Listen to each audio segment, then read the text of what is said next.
Greetings gamers, it's Put McGee here back with another Magic video, and today we're playing some super jank that I just cooked up because I was like, let's play some Planeswalker deck.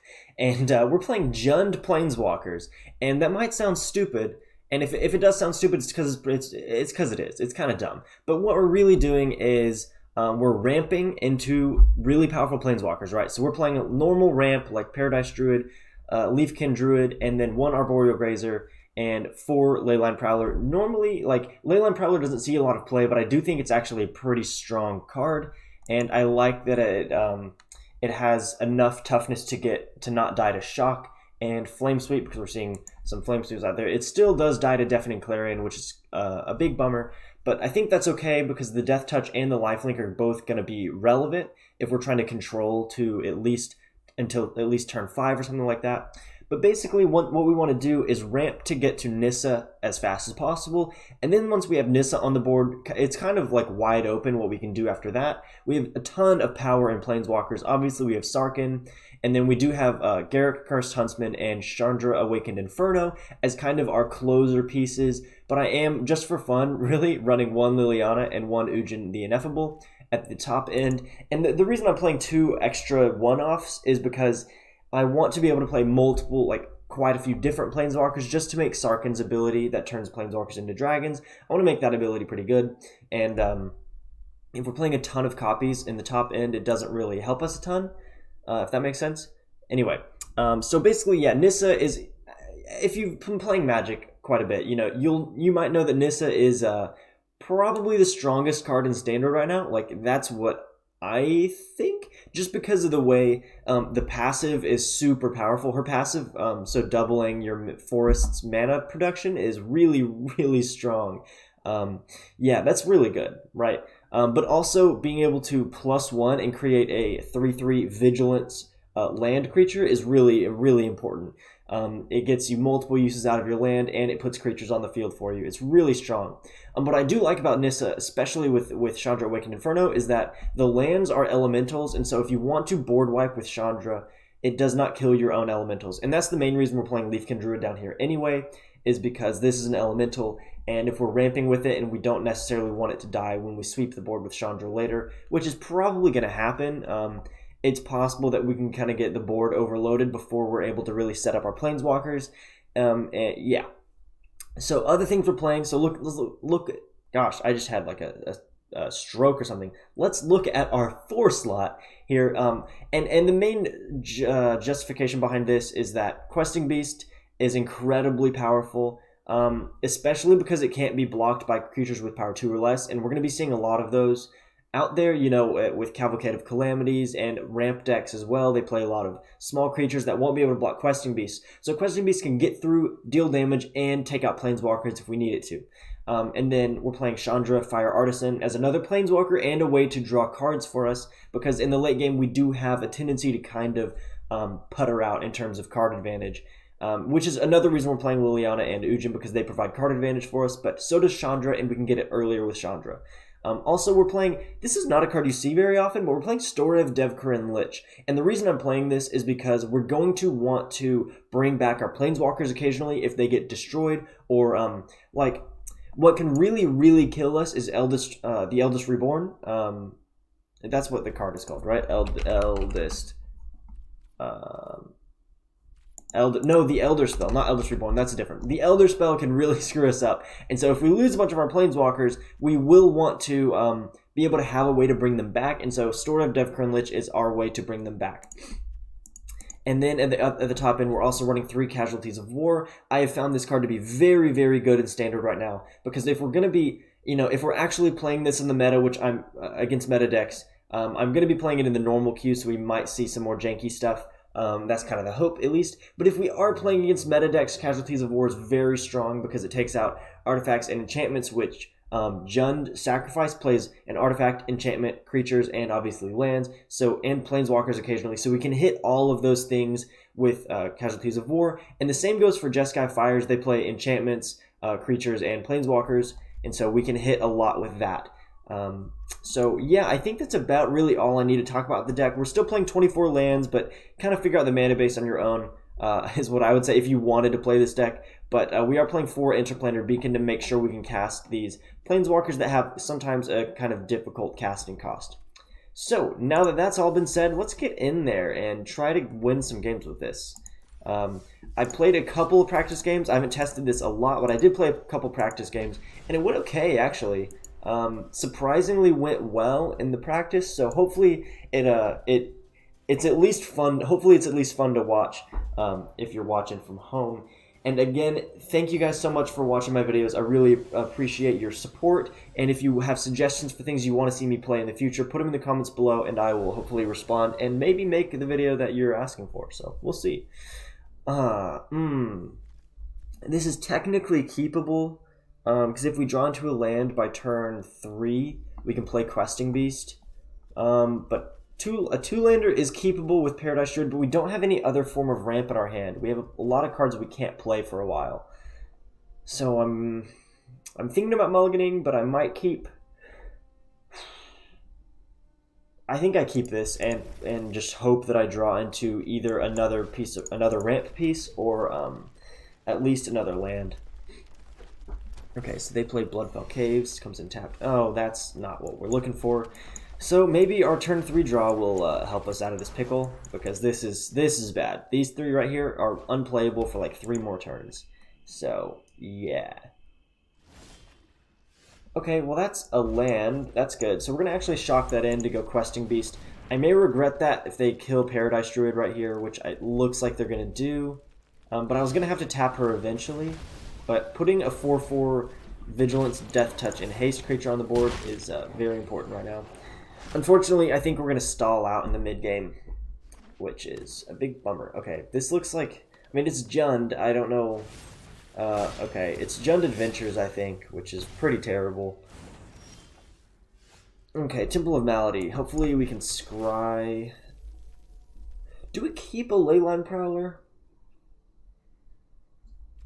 I could bottom the Leyline Prowler and hope for a land...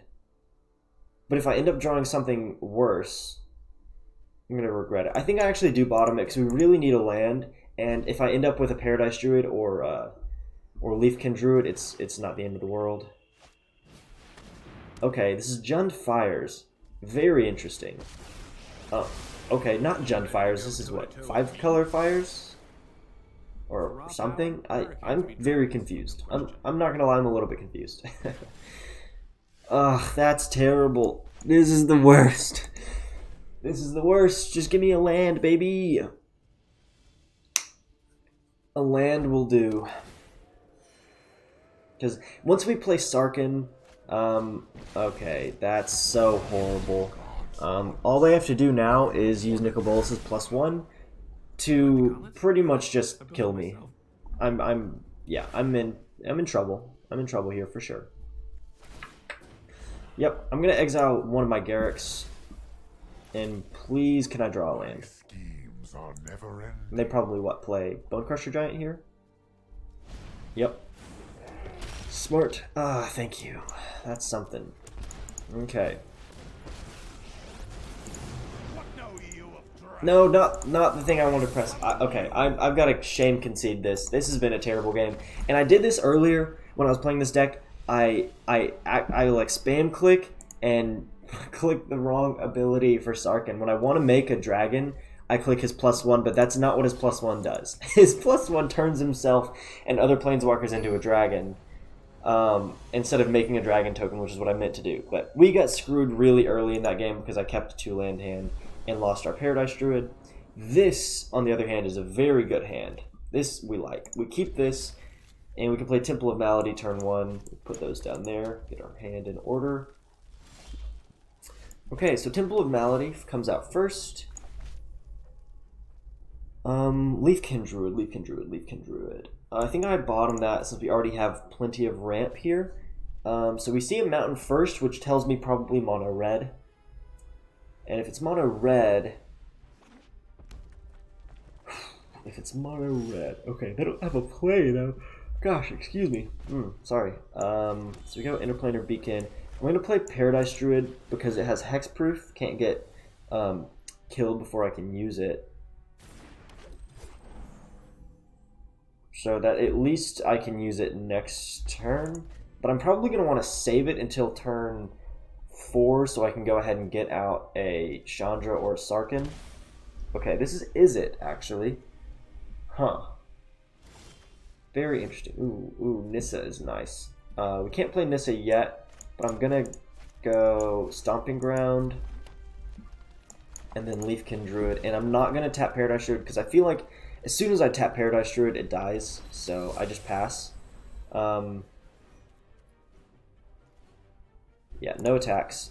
And this is, they're going to want to play counter spells, I think. So this is where Chandra Awakened Inferno is super important because she can't be countered. And that's really, really important against this kind of deck. Which, I mean, I could be wrong. They might not be playing counter spells, but I'm just kind of assuming they are. Okay, so do they kill Leafkin Druid here? Do you kill Leafkin Druid? Lava Coil. Okay. Say Lava Coil. Yeah. Oh, I'm yawning, gosh. That leaves them up with a counter spell. And that tells me they're gonna counter Nissa and then kill my Paradise Druid, so I will be in big trouble if I think if I try to jam Nissa on this turn, I think I'm in trouble. So I think I go first Fabled Passage. I'll sacrifice that to thin my deck a little bit, so I stop drawing into lands, because we don't really need lands at this point. We have 6 in hand, basically. So let's go Forest. So, I mean, I could play Nissa, but if it gets countered, if they just have a negate or a quench, they counter it, and then they shock Paradise Druid, and then I don't have a play for next turn, really. Though, I mean, I would have a play for next turn because I can play Sarkhan. I think I just pass, though, for now, because as long as they can't kill Paradise Druid, I think I'm okay. And so next turn I'll just shock in a land, and then play Chandra and make sure she can hit the board and start putting damage on my opponent. Okay, Casualties of War isn't a bad draw. We'll go do that, and I gain 1 life from Interplanar Beacon. And I think they just kill Paradise Druid here, but I'm really okay with that because of the number of lands that I have.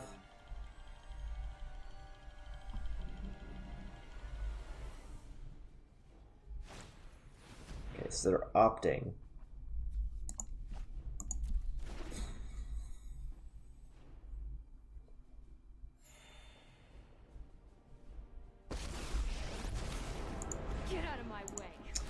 And then we put an emblem on him, baby. So you're going to get slowly burned to death. Okay. It looks like they're thinking about targeting Chandra with an ability here, or with a spell.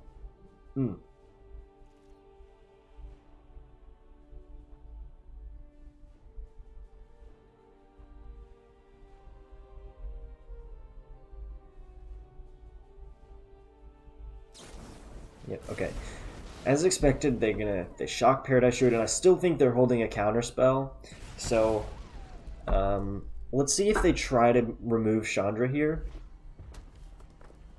or if they tap out. Because if they tap out, that's really good for us, because then we can get Nissa on the board, and we start going crazy. I'm pretty sure with this deck, the only way to get rid of Nissa is to burn her out, and since she starts with such high loyalty, and her ability is a +2 instead of a +1, I mean, what are you gonna do? So we go +2. Is it just me, or is it yeah, I'm gonna go ahead and jam Nissa here. I'm assuming it gets countered, and that's like it's gonna happen. We got to eat counter spells at some point, so. I mean, having Chandra on the board is... I don't know what they're going to do about it. This may just be a slow game where they get killed very slowly by Chandra emblems here. Ah, that's nice, though. That's nice.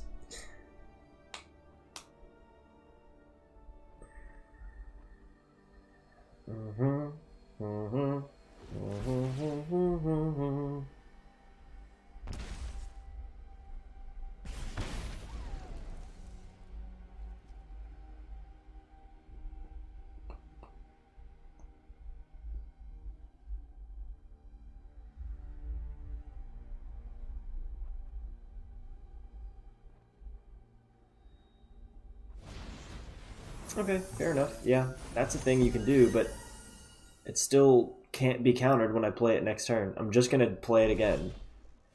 So my guess is they might have Aether Gust, which will keep it off the board temporarily. Like, they can't counter it, but if they have Aether Gust, they can make me put it on top of my library.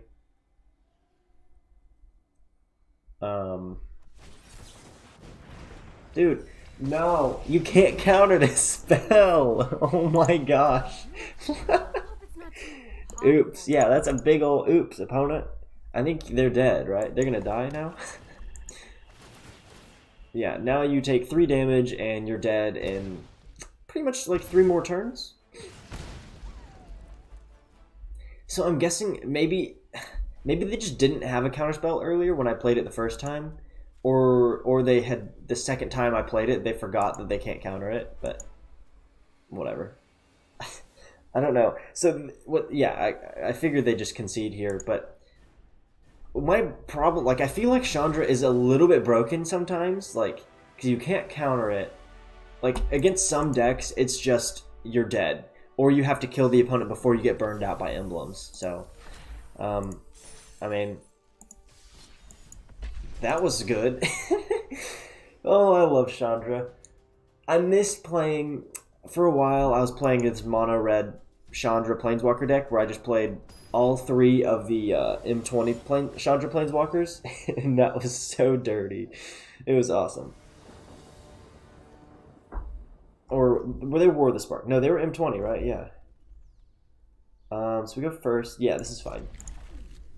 This is a good hand. Good hand.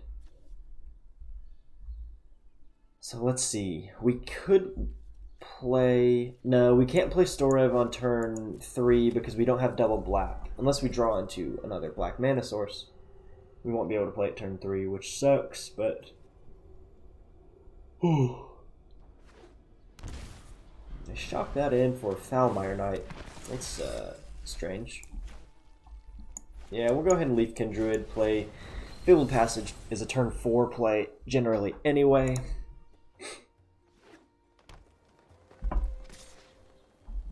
No blocks. We take your 1 damage.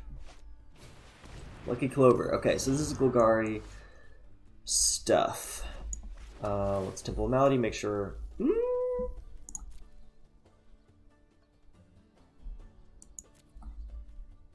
We've got 5 lands and 1 ramp piece, so I think we go bottom that. No attacks.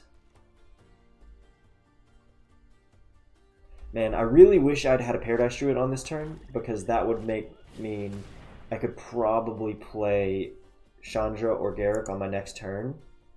But as it is, I can't play either of them. I could play a Nissa if I top deck a Nissa. No Nissa. Okay, that's fine. So we need to go ahead and thin the deck so we can stop drawing lands as much. Get a Forest. And we'll play Storev and not attack. So we don't have a blocker for Foulmire Knight, and that's fine. But we do, assuming they don't kill Leafkin Druid here, we have a Chandra play next turn, which is going to be important.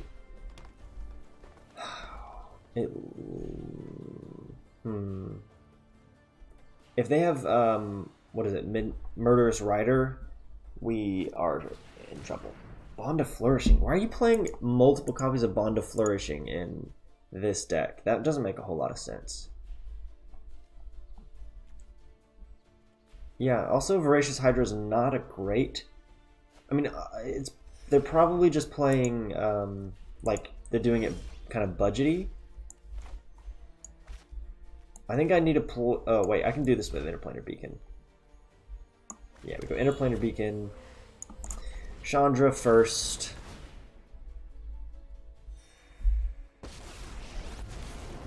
Anyone who stands in my way is getting sizzled.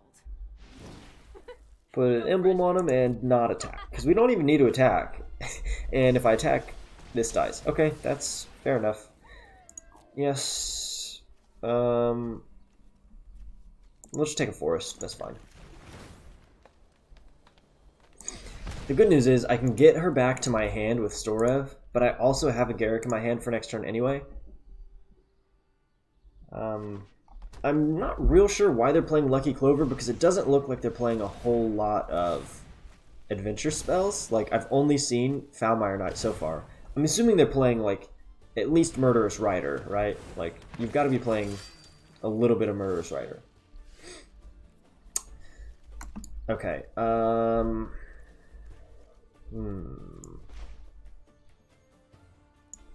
let's do Garrick. I am what they call. Make our Wolfies. Stay on the trail.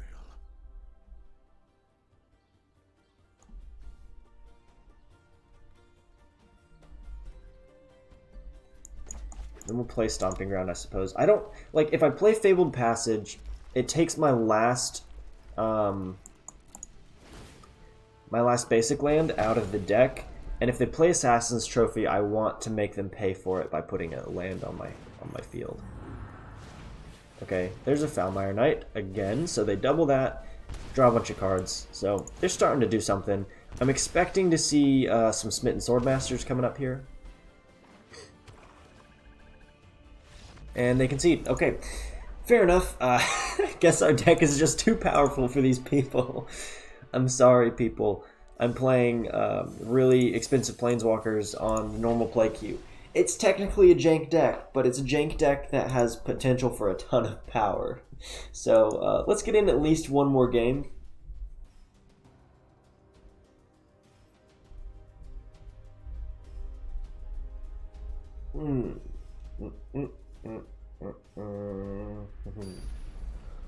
Okay.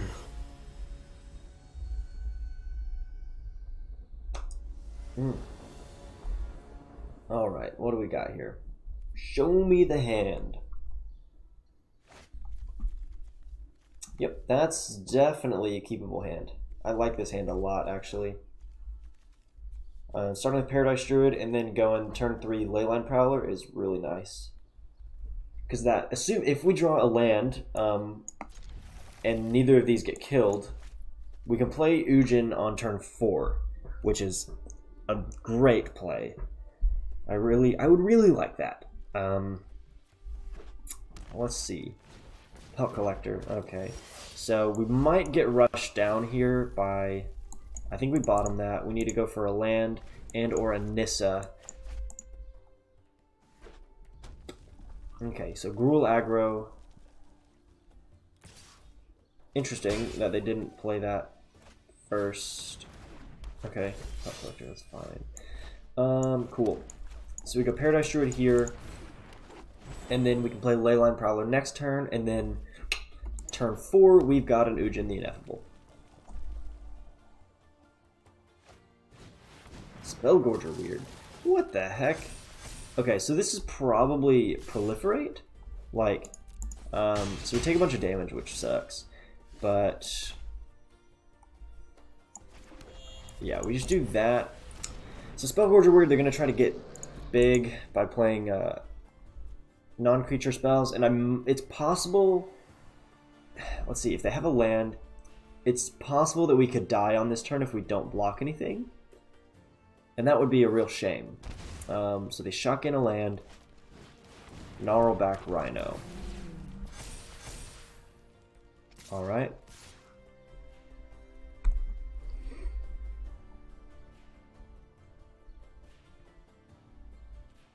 I take 6 damage, but I think I don't block. And unfortunately I have to shock that in. We do this, we gain 1 life, and then we make 2 blockers, which is great. But I'm afraid they can just get around me and kill me with Gnarlback Rhino here. If they have any kind of combat trick, we're just dead. And that stinks quite a bit. It's possible they don't have anything, because it looks like they're being selective with what... Okay. If they have Colossus, I'm dead.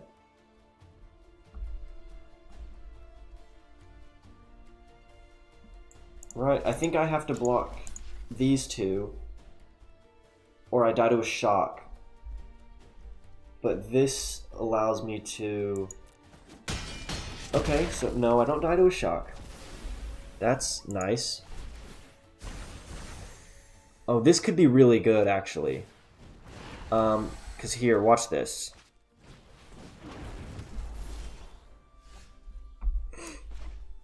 We can go make an emblem.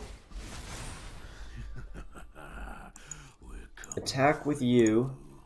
So we gain 5 life because this has lifelink. Right, they don't block it, obviously. And then we go... No. I think we need this for the lifelink. Right? Yeah, I think we play Leyline Prowler because it has lifelink.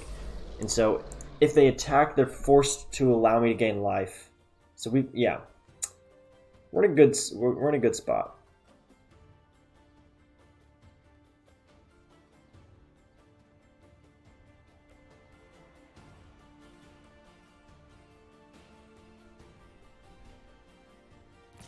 And they try to kill Garrick, which makes sense. Makes sense. Okay. Why would you not just attack? I'm confused by that. If they had attacked Garrick with Scorch Spitter, he would have died regardless of whether I blocked or not. I'm gonna block like this. Okay. I'm pretty confused at this point at my opponent's decision making. But, you know, these things happen. Sure, why not? We'll keep that on top. And then we go bum bum. Stay on the trail. And then bum bum. And that's a good game. There we go. Yes, this deck is working, baby. It's working. Oh man, I enjoy that quite a bit. Just playing some jank Planeswalker garbage, man. Planeswalkers are broken permanent type. I love it. Here's the deck again if you want to see it. The deck list will be in the description of the video, as well as links to my Discord if you want to join that, link to my Twitter, and link to the song, my intro song, if you like that song or something. Yeah, let me know what you thought of this in the comments below. If you enjoyed the video, be sure to drop a like so that other people can see it.